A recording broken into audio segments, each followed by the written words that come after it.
Thank you. So we've had a very, very diverse set of views being expressed.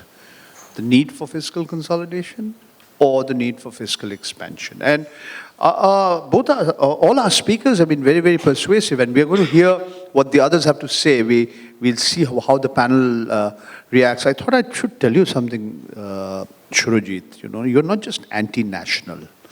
There are quite a few of us. You know, we've been told either you're good or you're bad. Either you're honest or you're corrupt.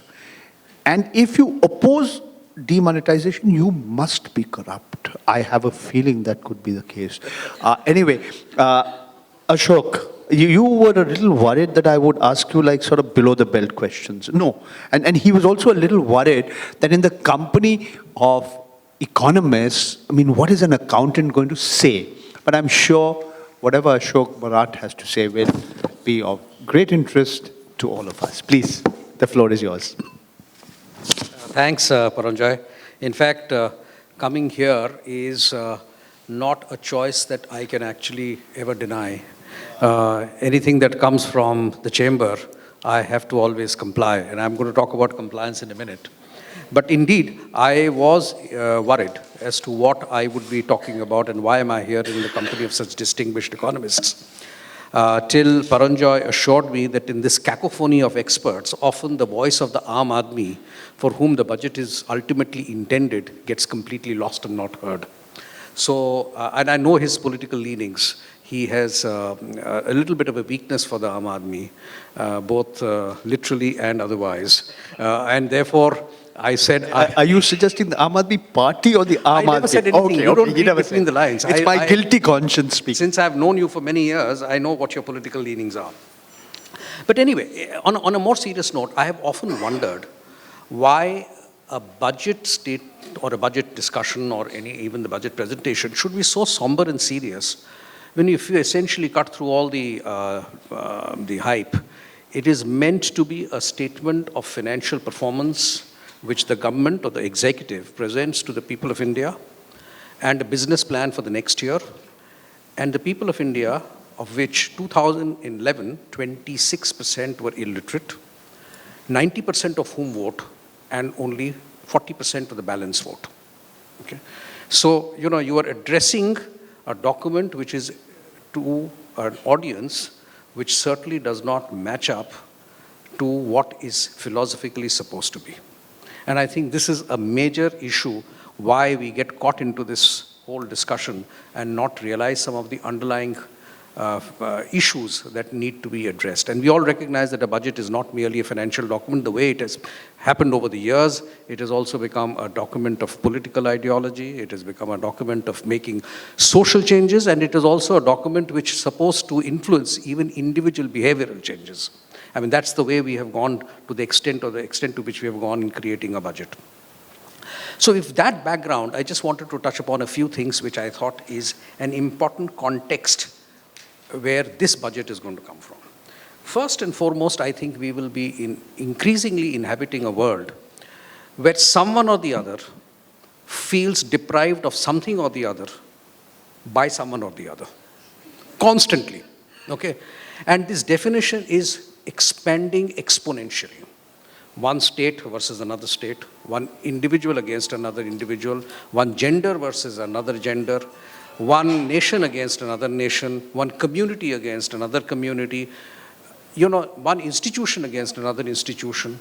And if you keep on expanding the scope of the budget to try and address all these issues of not just the pure financial statement and the business plan, you are trying to address a hydra-headed monster which is trying to increase exponentially in terms of complexity. Okay? I have to give something to A state, then B state will feel bad. So I'll give one train to C state, which will terminate and pass through a D state, which has got nowhere to do, something to do with the route where between B and C. So, you know, we are trying to address too many complex issues in one single document, which I think is a very important aspect that needs to be borne in mind. Second, we will be increasingly inhabiting in a world where there will be very decisive leaders. They may be very ostensibly respectful of institutions, but they will be essentially opinionated loners who will take very hard decisions, whether you like them or not. They will be on your face, and you will have to, accept them in a manner that we have so far not been used to, and this is going to be a global phenomenon. Across the world, we are moving away from more benign forms of democracy and governance into more aggressive, on-your-face governance, and that will impact, therefore, the common man, because that's the way, opinionated people usually are bipolar in their views, so it's either black or white. So therefore, it's very, very important to understand that. Third, we will be increasingly living in a world where we will not just be influenced by technology, but at times even be assaulted by it. And that will leave us breathless because of the sheer size of the technological change that will influence our lives, but also the unpredictability. And that will spawn a whole host of behavioral and social changes, and therefore, inevitably, aspirational changes of people, and therefore that will have to be addressed in anything that we do from an economic context. So therefore, and the last but not the least, which Mr. Rajwade talked about, is creating employment. We have often talked about only creating employment for the younger generation. But with more and more investment and therefore improved care, preventive, geriatric care, and etc., there will be a larger number of people older in years, maybe less comfortable with dealing with technology, but unfortunately or unfortunately, depending on the way you look at it, having a similar degree of aspiration for consumption needs, and therefore the need for economic needs. This is going to be what is a demographic dividend today might turn out to be a demographic nightmare in a few years, because you will have to cater to a huge section of people who demand jobs, better lives, better care, better infrastructure, and this will be a very, very important thing that will need to be borne in mind. So therefore, if I were to, just step back and say, if this is the context, what do I think the budget would look like? And I must say that I have been partly influenced by the speech of the 31st of December. So therefore, you'll have to pardon me, there's some benefit of hindsight that I now have, because it was almost a kind of thing that gave a little bit of a window of mini sight. budget? Huh? Mini budget? I'm not used, don't put words into my mouth. I'm only saying the speech. Okay? But I have a feeling that given the political environment and the fact that there are elections coming, both at the state level as well as, there will be almost a Robin Hoodish flavor to the budget. Okay? And this is, I'm using this expression very consciously. Okay? Because Robin Hood, there are two ways to look at it. The one way to look at it, he was a bandit. And the other one was to look at it as a person who was creating a more equitable distribution of wealth. Okay? And in India, we have always had this problem that even if we ended up creating a lot of wealth, the distribution always was distorted in some form or shape. And with the advent of media, public consciousness, and the political hype that gets created with it, a kind of Robin Hood nuance is important for the political survival of any government that is in power. And this is going to get only accentuated as we go forward in this year and the next. The second one, which is correlated to the style of people who are going to be leading us, you will find a very prescriptive tone in the budget. Thou shalt do this, compliance, command, conduct. If you don't do this, you'll be penalized. This will be the penalty. It will not be one of those things that where the penalty is buried in the fine print. When the next day when the print comes and you go to one of the big four firms, they will say, oh, by the way, if section 263C is not done, you will have to pay a fine of 100 rupees per day.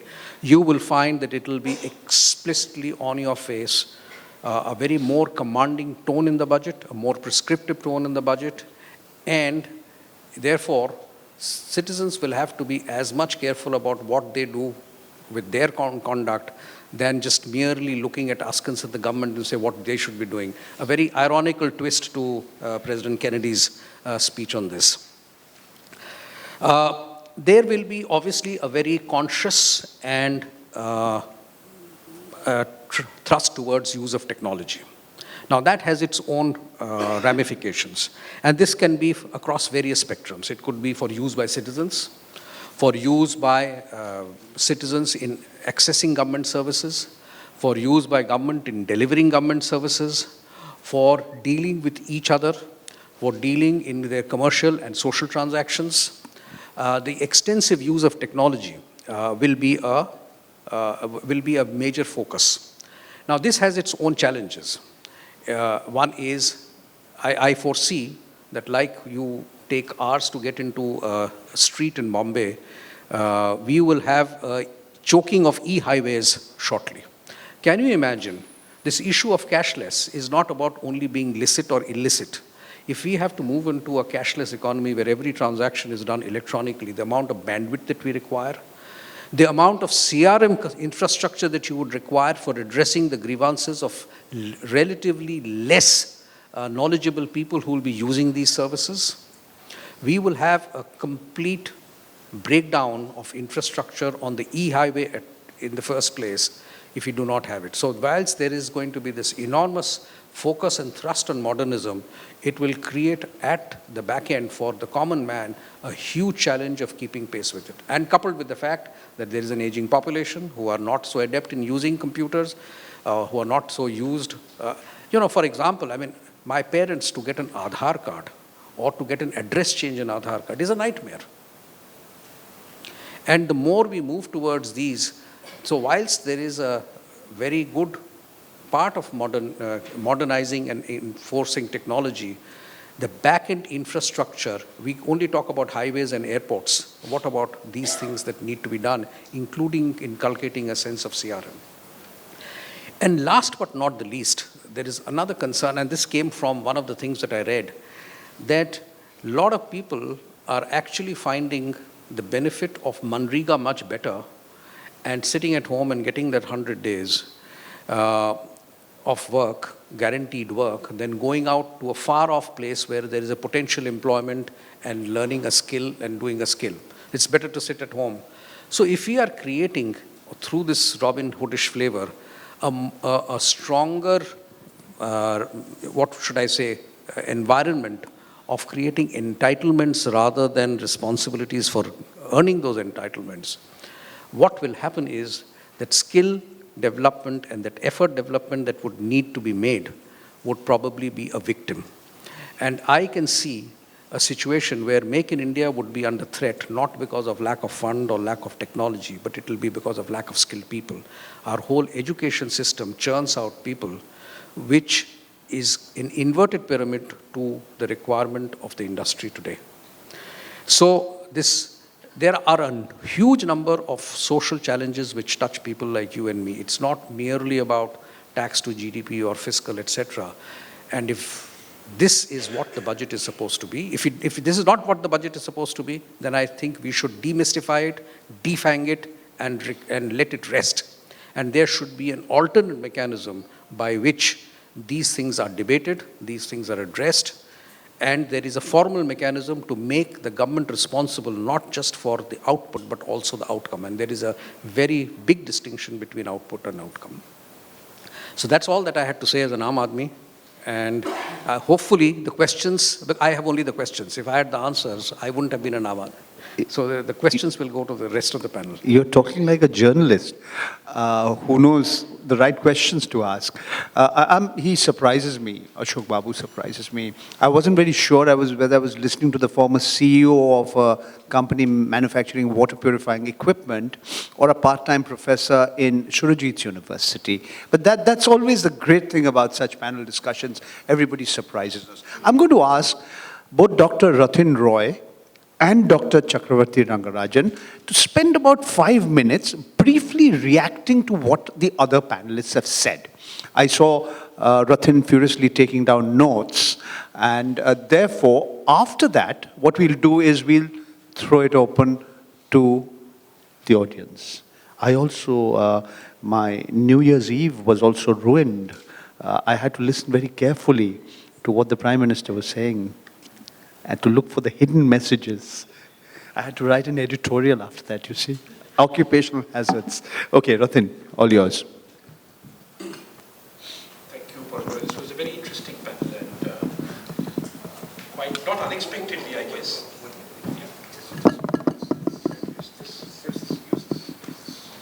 Not unexpectedly, I find myself. Hello, yeah. So, no, why does this only ever happen in India? Not unexpectedly, I find myself in reasonably complete agreement with Ashima.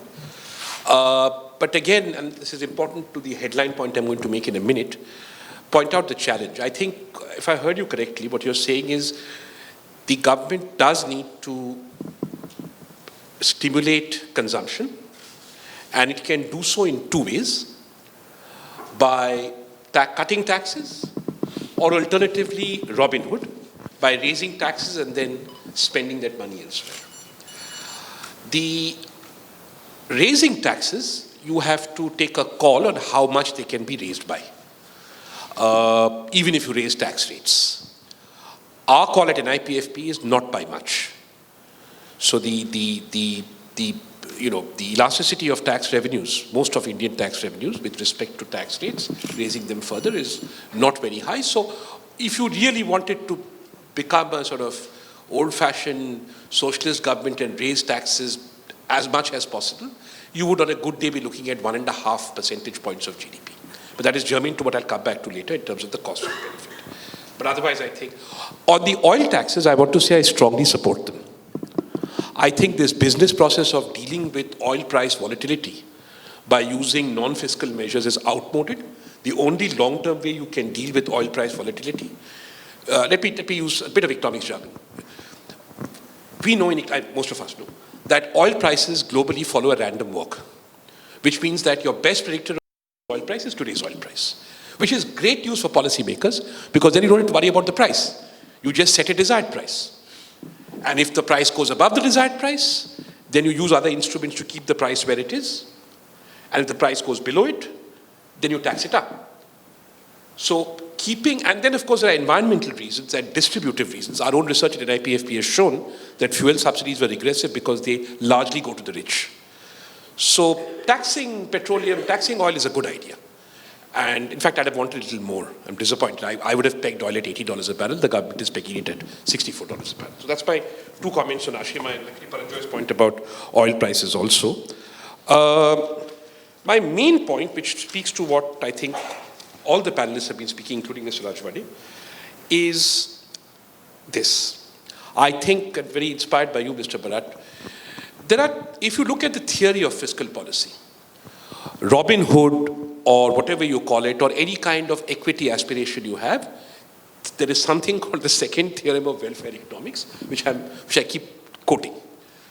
The second theorem of welfare economics says that when you have achieved a certain growth rate, if you don't like the distribution, income distribution or consumption distribution associated with that growth rate, then tax the people who you think have too much and give it to the people you think have too little. Don't engage in economic activity. You see what I'm saying? And ideally do it through a lump sum tax because taxes are distortionary, but never mind all that, to simplify it. So suppose you have attained the GDP now, whatever it is, X, but you don't like the income distribution genie, fine. Then take the income from the people you think have too much and give it to the people below. And you keep doing that, right? That is in fact what informs a welfare state, unemployment benefit and things like that. Those are standard Calder-Hicks transfers. That's one kind of government you can run. The other kind of government you can run is a Nehruvian government, where you don't care about the poor. Please remember that the word poverty did not enter the lexicon of the government of India till 1969. All right, and that's when the confusion began. That you do because you want to build up the country. That's very nationalistic. Mr. Modi should be very pleased. Very nationalistic vision. You don't care about poor people. Mostly I could ask the question, if I really cared about poor people, then are the boundaries of India, the best way to serve them, right? And maybe I should just break up India and the poor would benefit. How do I know? So you also want to be nationalistic. You want to say, I want to maintain the unity and integrity of India. Therefore, what you do is you invest in building up the material de guerre, the means of production of the economy. And therefore, you don't invest necessarily in primary schools. You go for IIT. You go for IIM. You subsidize higher education because you want to create smart people who can then compete with smart people elsewhere, so your country is nationalistically big. And then you create a large public sector to go with that, and fine. So somewhere from the 70s, I think what has happened is that the purposes of public finance have been schizophrenic in response to what you were saying. We are unable to decide whether we want a state that goes Calder-Hicks, transfers, no activity, or run Air India, which is for national reasons, right? This schizophrenia in the central government in particular, in my view, is bankrupting the central government. Because you cannot simultaneously run two competing ideologies, both of which involve public expenditure, and come to a state of affairs which is satisfactory. Let me give you the numbers, and you decide as a group. Different people will decide different things. If you look at what we tax you 18% of GDP, and we borrow from you, since I presume you're all savers, 7% of GDP, 6 to 7. 1/4 of GDP is devoted to Calder-Hicks plus Nehruvian socialism, Air India. 1/4.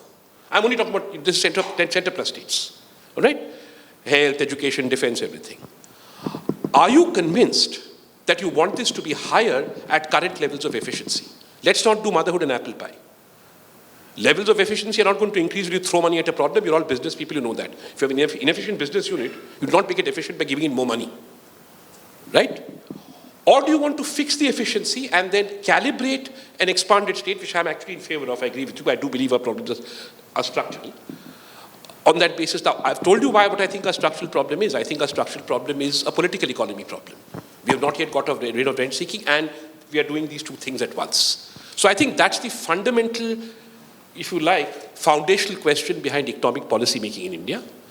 And I do not think the budget is going to resolve it, which is why I say we must think medium term. I'm not even able to get Niti Aayog to focus on this question. They came to me and said, what should be our vision, doc? I said, well, if you're going to grow at 8% every 5 years, double our per capita income, how large do you want the Indian state to be?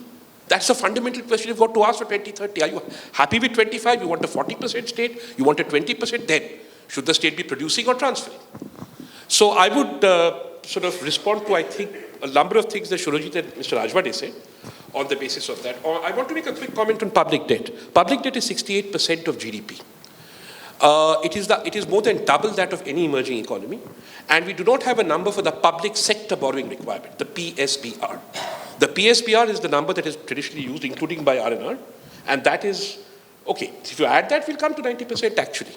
So I'm not saying that that means I can't say anything about this bloody committee, that public debt is high or low or good or bad, but just making a factual point. My final point is actually to Surojit. I mean, partly I've sort of said it in terms of the size of the state. But if the Indian economy is contracting for the reasons that you ascribe, that is, there is less aggregate demand, etc., unless you're saying that that aggregate demand is lower than it ought to be because of a misalignment of income between those with a higher propensity to consume and those with a lower propensity to consume, which then requires a Calder-Hicks transfer, what can fiscal policy do to solve the problem? It's a genuine question. I'm not able to, because until I know that, again, increasing the size of the 25% state is difficult. So unless we are saying that there's something wrong with income distribution and people who could consume more are not consuming more because they don't have the incomes to consume more, yeah? Then you can say the state must step in, however decrepit, and take money from those who are not consuming, i.e. saving, and give it, and you give it to people who consume more. But if you're doing that, you are also reducing the pool from which your fiscal policy is taking savings. And you're also making the assumption, which I'm all for if you agree with me, that the private sector cannot use domestic savings. If the private sector cannot use domestic savings at the current price, which is paid by it, then fine, we can reduce saving and increase consumption. So that's my reaction. Thank you so much, Rathin, for making. We'll know in a very short while from now, whether on the 1st of February or otherwise, whether Prime Minister Narendra Modi will start acting or behaving a little closer to a person whose name he rarely mentions and who he loves to hate, our first Prime Minister, Pandit Jawaharlal Nehru. Will we see them, morphing into each other? That only time can tell. Meanwhile, I'll request Dr. Rangarajan to make a few observations. Is this working now? Well, I think it's time for the audience to make their questions. But I must say that whatever I have listened so far is extremely lively. From a strictly economic question of whether an expansionary fiscal policy is appropriate at the moment, to the kind of leadership that democracy throws up not only in India but all over the world, I think we have covered an extensive canvas. I think I am not really going into the much broader issues, sociological and others, but let me focus on only a few things that have been said in relation and in the context of the coming budget. There are larger issues like gender, inclusion, and so on, which can be debated, but I'm not today going into those things.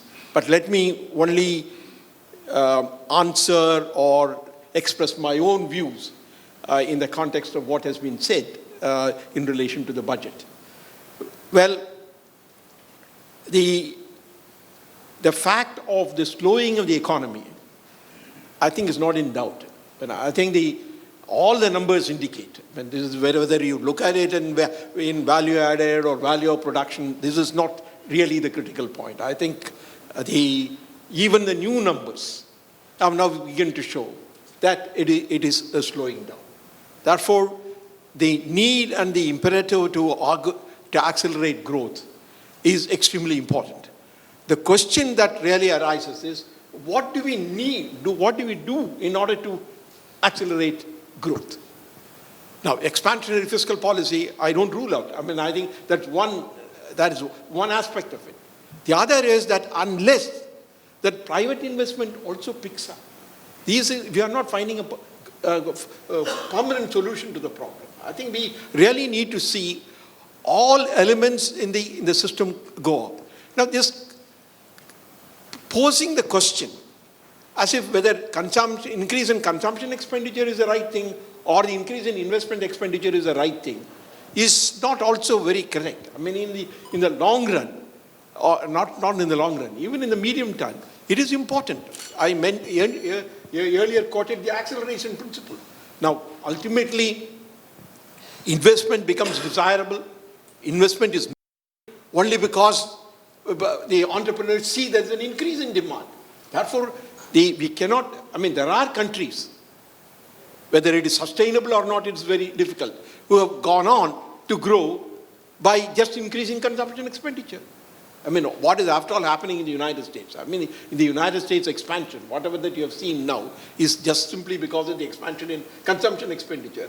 And for that investment, they depend upon somebody else who's saving outside the country. I think that is really the problem. But I think, given the current situation, I believe that a slightly expansionary fiscal policy is not inadvisable. But I will come back to the budget deficit. It is not inadvisable. I think the efficiency question remains always. This is not a new question. Efficiency question about public investment is there. But how exactly the capital expenditure is incurred is a problem. I think just using the word capital expenditure doesn't really do the trick. Because in the government of India, the word capital expenditure does not mean investment. If the government gives a loan to somebody, it is also capital expenditure. Therefore, capital expenditure is not synonymous with investment or creation of fiscal capital. Now let me come to fiscal deficit. I think whenever we argue about fiscal deficit, then you describe them as fundamentalists. I think this is wrong. I think the idea of fiscal prudence or fiscal deficit, having a rule about it, is not a bad idea. In fact, as I mentioned, Rajwade was not present. If there are no rules relating to fiscal deficit, budget making is the easiest thing in the world. All that you have to do is say, these are my expenditures, this is all what I get, I will borrow it. Therefore, to say that there is no limit to borrowing is also not correct. And I must also say that we have been the most lax as far as the budget deficit is concerned. We have never been strict about it. I think there is only 1 year in which we went very close to 3%. In 2008, people forget, the central government's fiscal deficit was 7% of GDP, the central government alone. And that is what finally landed us also in the high inflation period. Therefore, I'm not arguing that there is a fixed number to which you should always gravitate. That is not the point. But there must be some idea of where we go. Now, for example, the distinction is, my committee suggested to do away with the planned and non-planned expenditures. And the correct way to look at it is revenue and capital. Capital as well defined, not the capital expenditure of the government of India, is the correct thing. There was one principle of fiscal deficit, which was the golden rule, which was adopted in UK and others. Namely, your revenue deficit must be zero, and you can have as much of a fiscal deficit as you want, so long as it is matched by capital expenditures. That is the golden rule. One can do that. But I must repeatedly say, I must repeat what I have said before. In India, throughout, whenever the fiscal deficit has gone up, it is not because of capital expenditures or investment. It has always been because of increase in consumption expenditure. Last year also, it is the seventh pay commission, and so on. Therefore, the distinction between capital and revenue is critical. I think we should focus very clearly on capital expenditures as a lever to accelerate growth. And we can adjust the fiscal deficit concept to suit this, I think. But then, we must, as I mentioned earlier, the fiscal deficit that we are not talking about is 3%. 3% is only one number as far as the government of India is. And if the central government gives away more, by say up to 42% or whatever it is, to the state government's deficit comes down. Therefore, taken together, it has been hovering around 6% of the fiscal deficit of the GDP. It is double what the Maastricht Treaty has said. Maastricht Treaty of 3% was for all levels of government. Now this is about 6%. 6% again is not a true 6%. Sometimes you're hiding it under various heads and so on and so forth.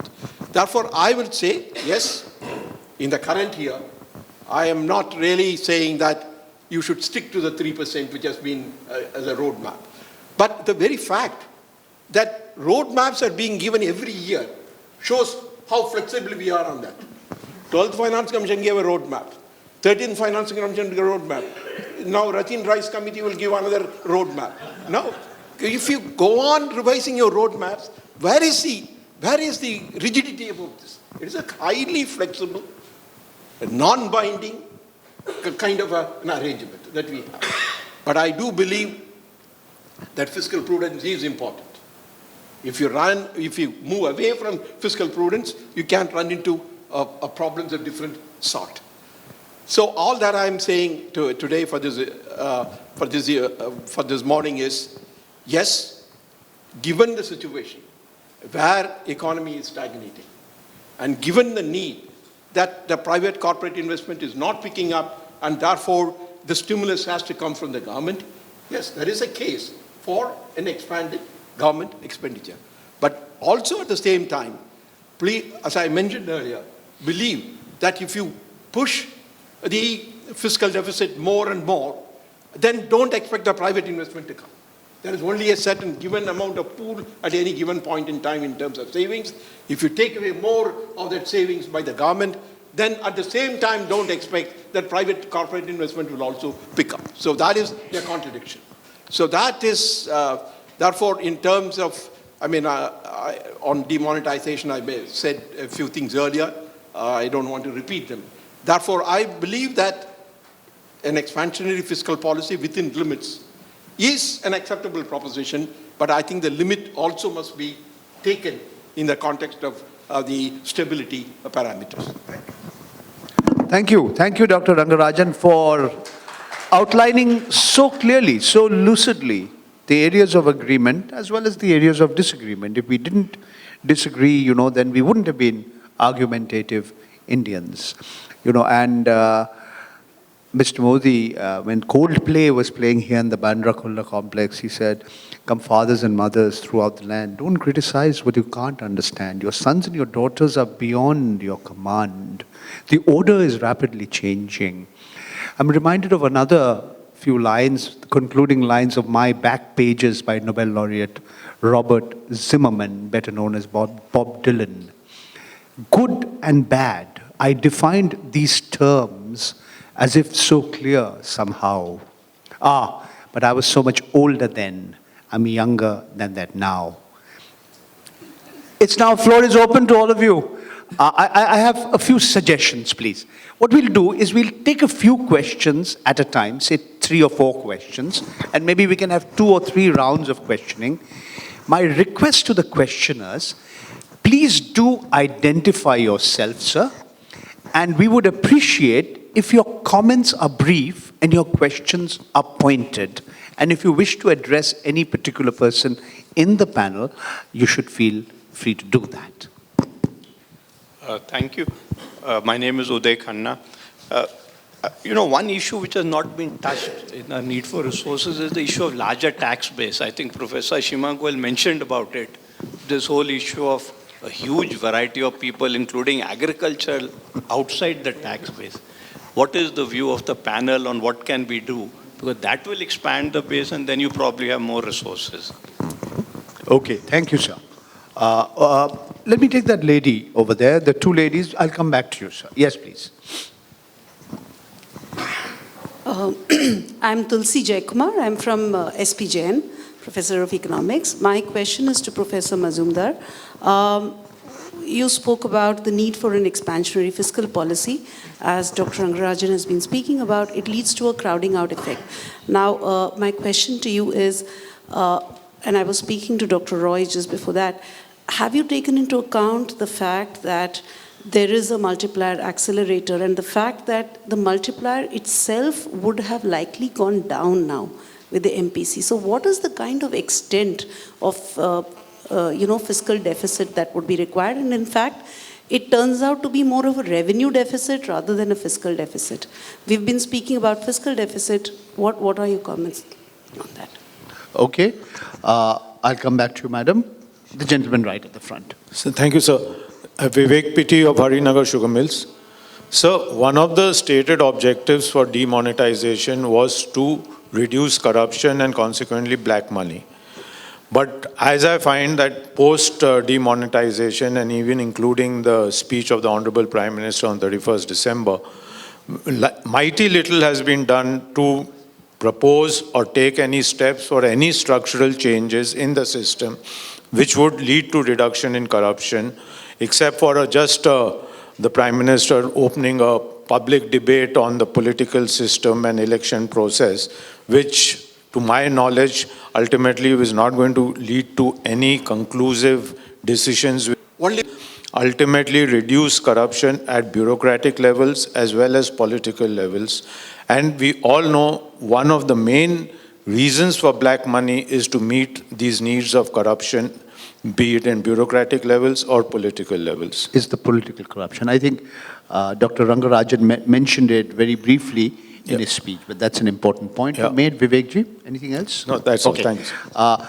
There are lots and lots of hands. So what I'm going to do is I'm going to take 2 more questions and then go to the panel, and I'll come back to all of you. Yes, please. Yeah. Okay. So, I'll tell you what. Yes, go ahead. yeah. So this is a question for Dr. Roy. Do identify yourself. Yeah, my name is Sumit Banerjee. I'm from the chamber. This is a question for Dr. Roy. In your address in the morning, you mentioned in passing, in the context of auto sales and numbers, etc., that if before 8th November, economy was growing due to bad things, then probably after 8th November, it might grow for good things. So if you could just amplify on that a little bit, it will be helpful. Okay. We'll take one more question from Mr. Ravi Dukkal. And then we'll get the panel to respond, and then I'll go for another round of questions, please. Yeah, I have a question which anybody can answer. Is I would like to hear more on what has been the impact of demonetization on the informal economy. There was some mention, but I think I would like to know more because one does see a fairly large impact because this whole economy is based on cash transactions. And what we are doing in the process is we are painting the entire informal economy with a black brush. Okay, And thank you, sir. so I think just to give an example of what is happening at the ground level is that I spoke to my vegetable vendor, in the corner of the street I live in, and he says that his sales has gone down by 50 to 60%. So how is he coping? We are great at jugaad in this country. So in fact, what is being facilitated actually is the expansion of the black economy. So he gets 30,000 rupees from somebody into his bank account and he gets a 10% cut on that. This is very common practice which you see. And I'm being pushed to go to the mall because I don't have cash to buy vegetables, which is going to destroy the informal economy. Okay, thank you, thank you. Who'd like to start off? Mr. Rajwade, would you like to react to some of the points, the questions or the comments that have been made? I mean, two were addressed in very general terms, the one on issue of corruption and black money, and the issue of widening the tax base. Would you like to respond, sir? And then we can sort of go from right to left. Okay, Ashima? Yes, it's working. Yeah. Yes, I think both these points are really relevant as long-term possible gains from demonetization. One is the issue of expanding the tax base because it's part of big data. This is should have given a lot of information to tax authorities and in general the consumption items, and we are seeing an era of big data where the government has a lot of data on what individuals do. So that has to be used effectively to ensure that more people come in the tax base. And then measures that reduce the generation of black money are also linked. And this includes agricultural income, because that is a big loophole. Beyond some threshold, perhaps agricultural income should be taxed. If informal sector moves to more digital, there's more data, then there are positives and negatives. One, they have to pay tax. In fact, in the RBI, the view was that the rise in cash in the last 2 years was partly because service tax had risen and people were moving to cash transactions to escape service tax. But Uday Kotak was giving a talk at our institute, and he was saying that we'll have more data on the informal sector, then we can lend more to SMEs, if they are going to come into the digital economy. So there are positives there also. There are other measures that can be done to reduce sources of black political funding, of course, also real estate registration, reducing stamp duties. So the point I made briefly was tax, not just tax cuts, but tax rationalization, simplification, removing these loopholes and reducing rates. And I hope this budget will build on that, building on potential positive long-term effects of demonetizing. We all know there are huge short-term costs. Okay. All right. We have Dr. Roy is asking, we don't measure in Mumbai distances anymore. We measure it by time. So he has a flight to catch. And so what we'll do is, I think maybe you should respond to the question that was specifically raised to you. And maybe what I could do is, before he parts ways, I'll ask him what the committee has recommended, and surely he will duck that question. Therefore, if there are some specific questions for him, we'll take it, and then we'll continue our discussion. Yes, please. You have only one, you have already a specific question. Okay. Yes, you have any questions specifically for Dr. Rathin Roy? Okay, yes, please, sir. Specific question for you.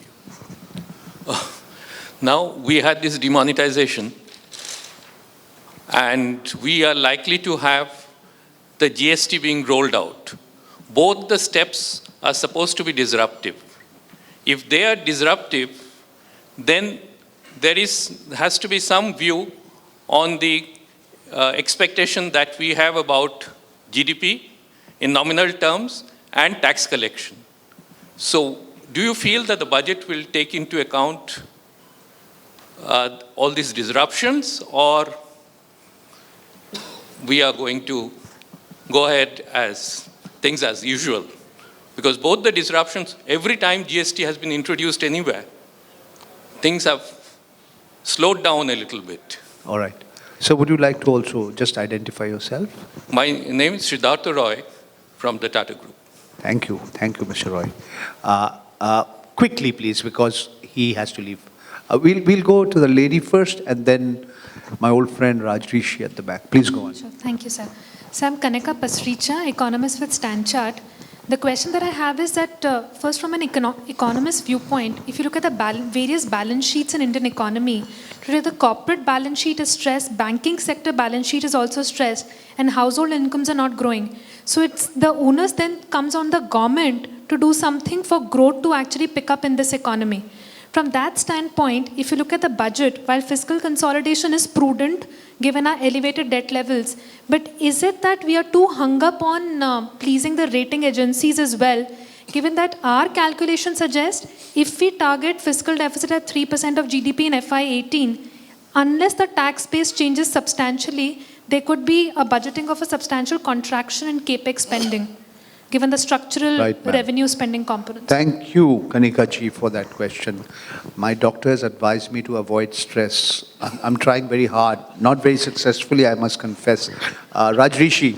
Yeah, thank you, Paranja. My name is Rajrishi Singhal. We discussed about the orthodoxy regarding fiscal deficit, but we haven't discussed the orthodoxy regarding what is revenue expenditure and what is capital expenditure. This is a bit like the binary discussion on revenue foregone, because every year there is a discussion on how revenue foregone is considered as money down the drain or as a giveaway, whereas actually it's a kind of an incentive to promote industrialization. Not all of it is a giveaway, not all of it is lobby-led, or not all of it is due to cronyism. Likewise, there has been no public discussion on what should be revenue expenditure and what should be capital expenditure. And can we have a, some discussion on that at least? Thank you. Thank you, Rajrishi. Ratin, it's all yours before you start flying across Worli to Bandra. Thank you. I'm an optimist. I still think it will only take me 45 minutes. Yeah, I think what I'm trying to flag to you, I think the first question on auto sales, what I'm trying to flag to you is my reading of the political ideology, the economic political ideology of the Prime Minister particularly in this one dimension, which is that there is a huge dissatisfaction with the outcomes of our growth process. And what he's trying to say is that if our growth process, such as it is measured by auto sales, then since most Indians don't buy cars, it means that most Indians' consumption is not being benefited by incremental growth.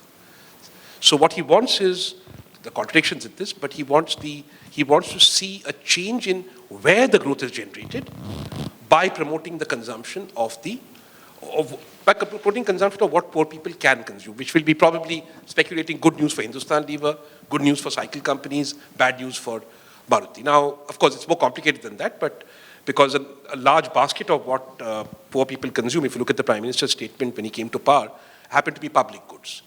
So then there's a different role for government. So that's what I was trying to get at. That is the aspiration. Now, I think the question that Mr. Roy asked is a very difficult one.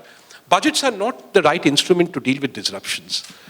Because then the assumption is that by basically what is the budget? You can spend more or tax less, right? And if the disruption is solved by spending more or taxing less, then by all means the budget is an instrument. In the second sense that if you take demonetization and GST, the former, according to the government of India, has a positive impact on the budget because it is expected to raise tax revenues, right? We shall see. The latter, that is GST, the problem is a very peculiar one. GST as a whole will be revenue neutral. Let's assume that people have done their job correctly. But the states that gain will not compensate the states that lose, and therefore the center has to pay for this reform by compensating the states that lose.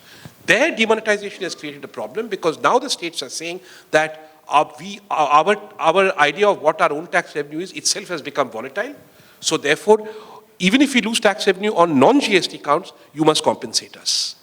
So that is going to be a major conundrum. It's not an accountancy conundrum. I don't know what's going to happen to it.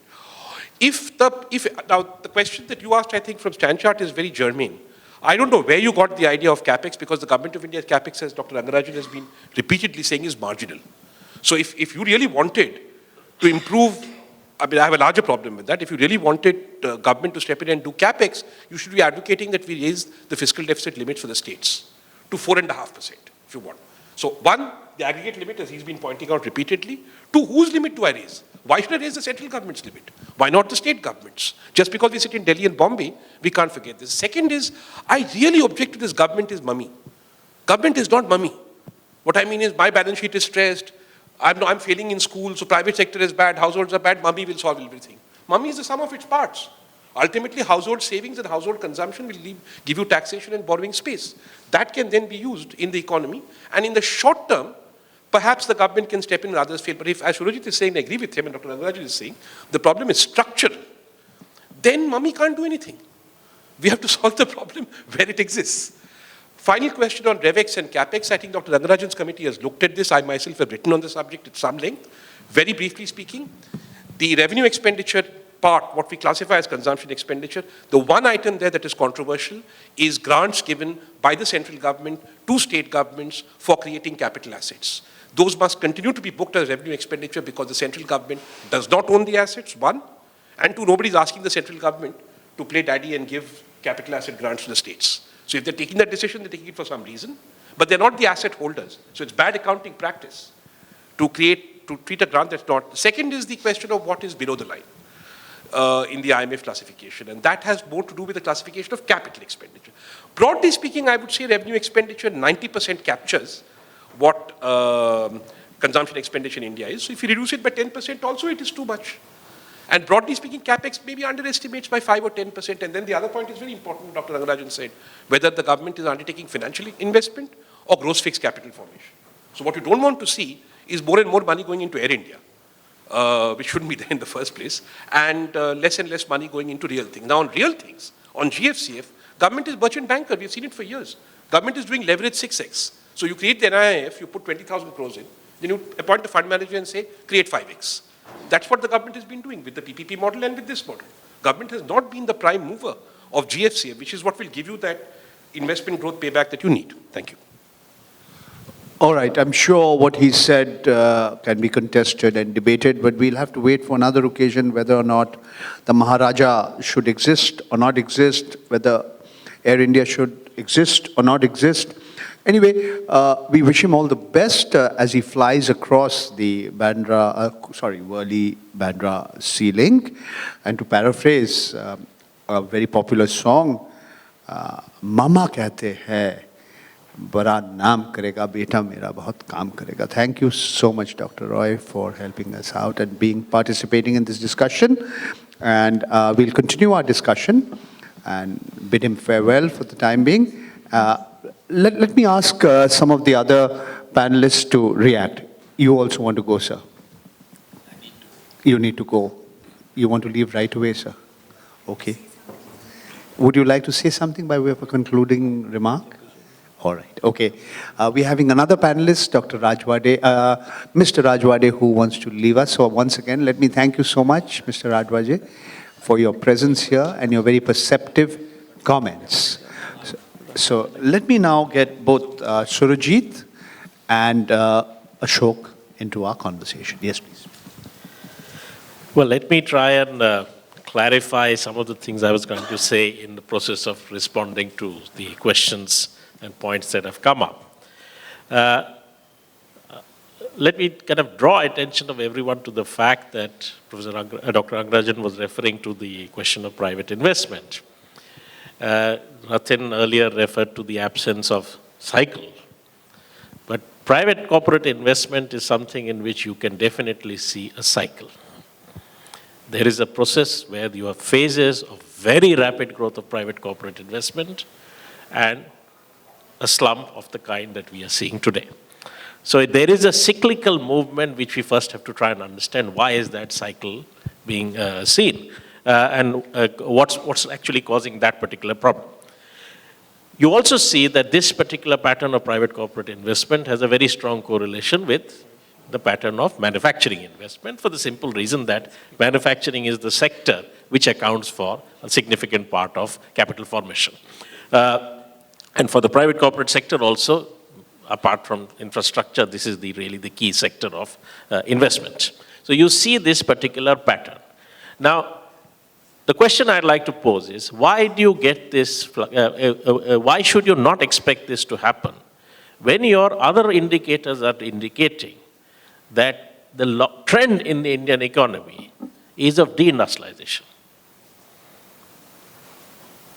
Roderick has put India into the category of countries which are experiencing premature deindustrialization. That is, we've never had a full-fledged industrialization process, and yet we are deindustrializing insofar as the importance of manufacturing, both in employment and output in the economy, is relatively shrinking.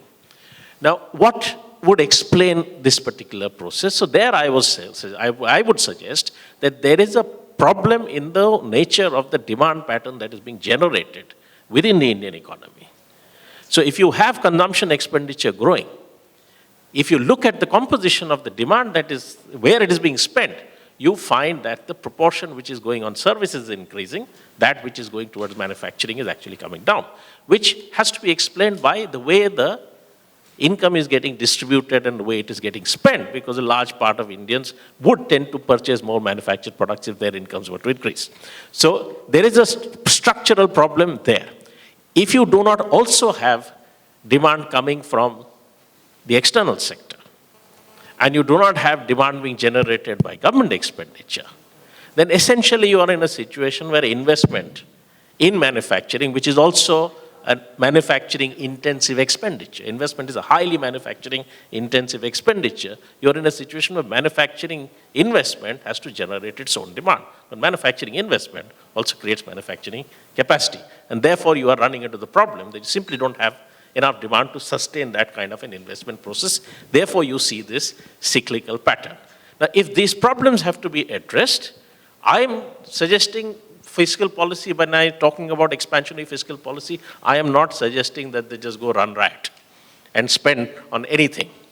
What I'm saying is that fiscal policy, and by that I mean both the taxation as well as the expenditure sides, both have to be seen as instruments of addressing the structural imbalances which are causing this. So it is not something to be just a policy to be taken now. It is to be seen in terms of a longer-term strategy, as the kind Rathin was talking about. In that context, I'd like to make a brief point about the tax base question. Yes, it is true that our tax base is narrow if we talk only about direct taxes. But a substantial part of our taxes come from indirect taxes. The base of that is actually much wider. And the problem is we rely too much on indirect taxes relative to direct taxes. So that's also one of the structural problems that we have to actually address.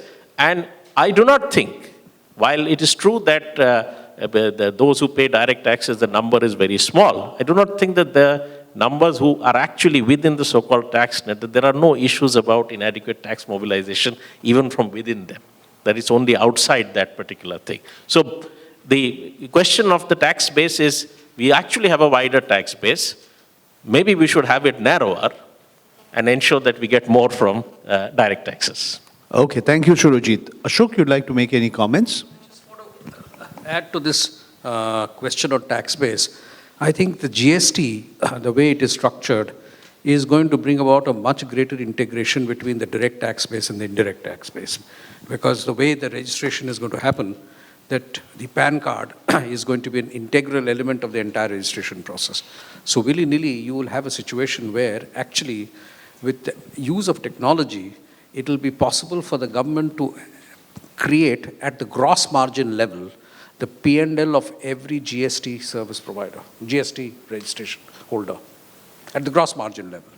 Because you know exactly what you're buying, at what price, and you know exactly what you're selling, and the quantities are available. So therefore, with a suitable supercomputer, you can actually have the P&L at the gross margin level available with everyone. Adequate bandwidth. Huh? With adequate bandwidth. With adequate bandwidth. So that's one part, I think, where the tax base is willy-nilly going to increase. Bringing the agricultural, this thing is, again, I think it's a political question. I don't think it'll get addressed that soon. So I'm reasonably confident about that happening. That's a comment that I wanted to make. Thank you.